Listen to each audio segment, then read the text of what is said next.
السلام عليكم. اليوم غندويو على موضوع اللي كيتعتبر من الركائز ديال علم النفس في الاغواء. الا فهمتي الطبيعه والنفسيه ديال البنت فراك غادي تتحكم فيها بشكل مثالي، وكاع دوك التصرفات اللي كدير البنت واللي كانوا كيبانوا لك باللي لغز فراه غادي تولي تفهمهم. نبداو باهم نقطه اللي هي الميول ديال البنت. كيفاش كتفكر البنت في الجنس؟ الا خدينا اي بنت فراه كاين عندها جانب واعي اللي كيمتاز بالاخلاق والمثل العليا، والجانب اللاواعي اللي كتحكم فيه الرغبات والنزوات. الجنس بالنسبه للبنت كيجي قبل من كل شيء، ولكن الوعي ديالها كيمنعها انها تمارس الجنس، لان كبرات في وسط وثقافه اللي كيمنعوا عليها انها تمارسه. فاي بنت كتبغي تحافظ على السمعه زوينه وتبين لنا انها مربيه وما باغاش الجنس، ولكن في نفس الوقت كتبغي تعيش وتستمتع به، لان الغريزه ديالها اقوى من الثقافه والسمعه ديالها ومن المجتمع كامل. علاش هادشي؟ كون كانت البنت كتستطيع انها تحكم في الغريزه ديالها فراه ما غاديش تمارس الجنس نهائيا. بهذا الشكل غادي يكون الجنس البشري نقار سنوات هذه.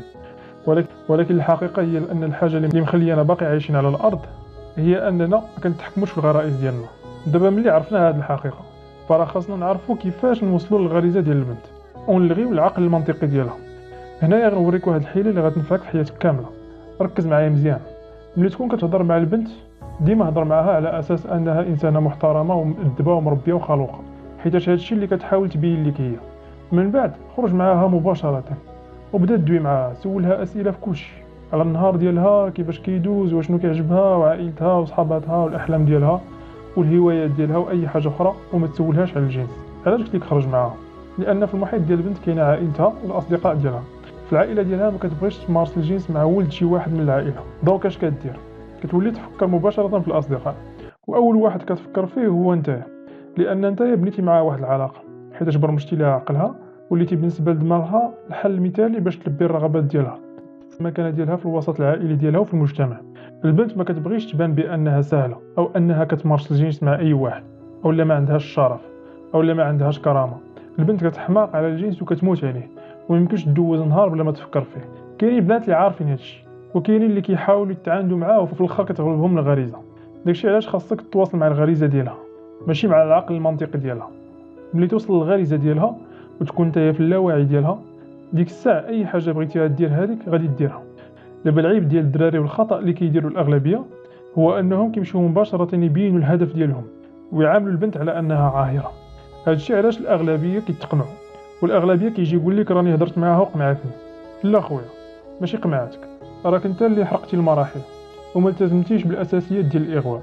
مي كاينين دراري اللي غتكونوا عارفينهم في المحيط ديالكم كتلقاهم ديما مطيحين البنات، رغم انهم ماشي اذكياء بزاف ولا عباقره اولا عندهم فلوس بزاف، وكتلقاه مطيح قنبوله. هادشي حيتاش كيستعملوا نفس الاستراتيجيه واللي هي برمجه البنات بالخطاب ديال الاحترام والتقدير والعلم باش يدخلوا للاوعي ديالها. وبهذا الشكل تيكون الاختيار الاول اللي كتمشي ليه البنت ملي كتجعل عليها الغريزه وكتبغي تلبي الحاجه ديالها الجنسيه. نقول لك واحد المثال، سير عند اي بنت وقول لها بغيت نبوسك، فراه طبيعي انها غتقنعك حيتاش كاينين خطوات خاصك دوز منهم عاد توصل للبوسان. وسير عاود عند بنت في الشارع وقف عليها وقول لها انا فلان كنت جاي من جهه اخرى وبنتي ليا دايزه وكنت ديجا شفتك في هذه البلاصه مثلا لافاك ولا الخدمه وبغيت نتعرف عليك، واش ممكن تعطيني النمره ديالك؟ فهنا اصديقي اولا احترمتيها، وثانيا بينتي لها باللي مهتم بالعقل ديالها ماشي بالجسد ديالها، يعني القرايه ولا الخدمه، فراه اوتوماتيكمون غتعطيك النمره. وملي تبدا تهضر معاها بين لها الاهتمام ديالك بالمسار ديالها الدراسي والمهني وما تزربش. ملي تكون انت ضمن اللائحه ديال الاصدقاء من بعد هي غادي تولي تقول لك بغيت نشوفك، راه حاجه كتوصل لحاجه، وإلا حرقتي المراحل ما غتوصل حتى بلاصه. هذه الطريقه تقدر تطبقها مع اي بنت في العالم، سواء في المجتمعات اللي متدينه ولا اللي ما كتامنش بالدين. علاش؟ حيتاش كما قلنا اي بنت ما كتبغيش تبان على انها سهله او عاهره، كتبغي تشوف فيها على اساس انها محترمه وواصله، مي هي الداخل ديالها راه شاعله فيها العافيه، بركان باغي ينفجر. وانت بمجرد ما كتدخل ليها اللاوعي ديالها وكتولي معروف بالنسبه ليها، يعني ما كتبقاش مجهول، فراه اوتوماتيكمون كترتاح ليك وكتبغي تلبي معاك الحاجه الجنسيه ديالها مباشره.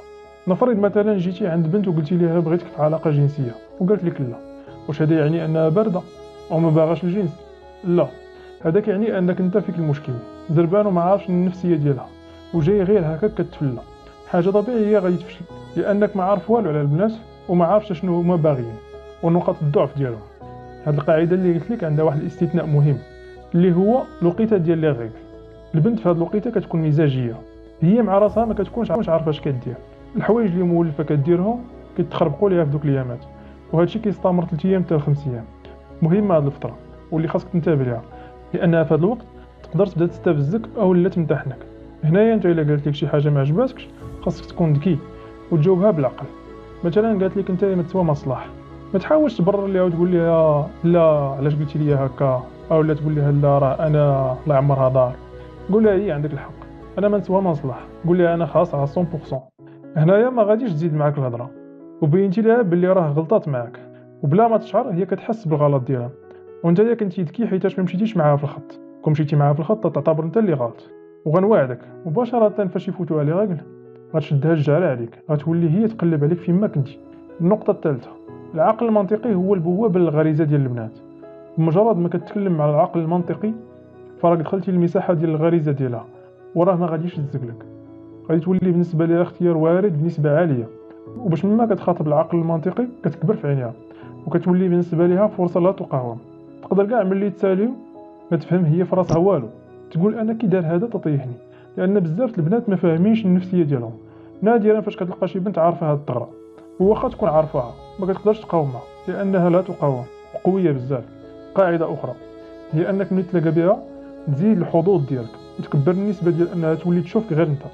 بين لها القوه ديال الشخصيه ديالك والجرأه ديالك والمواهب ديالك، هكذا غتولي تبان هي صغيره قدامك. وهذا الشيء اللي كيعجب الدريات، ديما كيقلبوا على دري اللي عنده ما يقول وذكي. خاص ضروري تكون كطالع على الجديد وعارف السياسه ولي سيري والافلام وعارف كوره واشنو داير، تكون ولد الوقت. ومن بعد ملي ترجع هي لدارها وتصيفط لك ماشي تجاوبها مباشره، خاصها تعرف باللي انت عندك برنامج ديالك وكتطور راسك، ماشي انسان مسالي ما عنده ما يدار. وملي تجاوبها قول لها جيت لهنا ولعبنا ماتش هنا ودرت هادي، باش هي تعرف البروغرام ديالك وتولي تقلب غير وقتاش تكون انت عندك وقت فراغ باش تلاقى بك. ماشي بحال واحد ديما مخشي في التليفون نهار وما طال ما عنده لا شغل لا مشغاله وكيصيفط 6000 ميساج في النهار. هذا غلط. واخا تكون مسالي ما تجاوبش، خليها تبقى تسنى. وافضل حاجه هي انك تخليها تلي، حيت الليل كتجعل وكتولي الغريزه ديالها مسيطره عليها بزاف. تما غادي تولي تبان ليها انت هو مم عينيها. وفي الليل كتكون البنت سالات شغلتها ومساليه، عقلها كيكون خاوي ومرتاح، كتولي تقلب غير كيفاش دير باش توصل للمتعه وتلبي الرغبات الجنسيه ديالها. حاجه واحده اخرى، البنات ملي كتدخل معاهم في حلقه وكتكون وصلتوا للاعماق ديال العلاقه كتولي تبغي تمتحنك وتبدا تسولك دوك الاسئله الوجوديه ديال واش باغي تزوج، شحال باغي ديال الدراري كذا. هنا ما تخليش البنت هي اللي تصوب الحوار ديالكم، خاص انت تبدا تسولها اسئله اللي بعيده على هادشي واللي كتعمق عندها مفهوم الحريه. خاصك ترجعها بحال شي تلميذه وانت الاستاذ ديالها. سولها وامتحنها انت، خليها تبقى تجاوب. وملي تسولك على دوك الاسئله ديالها قول لها وي ان شاء الله. ما تطولش الجواب ديالك، خلي الجواب قصير وما تعطيهاش راه الخير. حيت اولا راه واخا هي سولاتك هاد الاسئله فراه ماشي لخاطرها، راه الطبيعه ديالها هي هذه، لانها كتخاف توصل لواحد السن وتبقى بوحدها وما عارفاش باللي هاد الاسئله ماشي هما اللي غينفعوها، غير حيت جاوها على بالها بدات كتسولك عليهم. وثاني حاجه ملي تستفزك خاصك تاكد لها داكشي اللي قالت لك.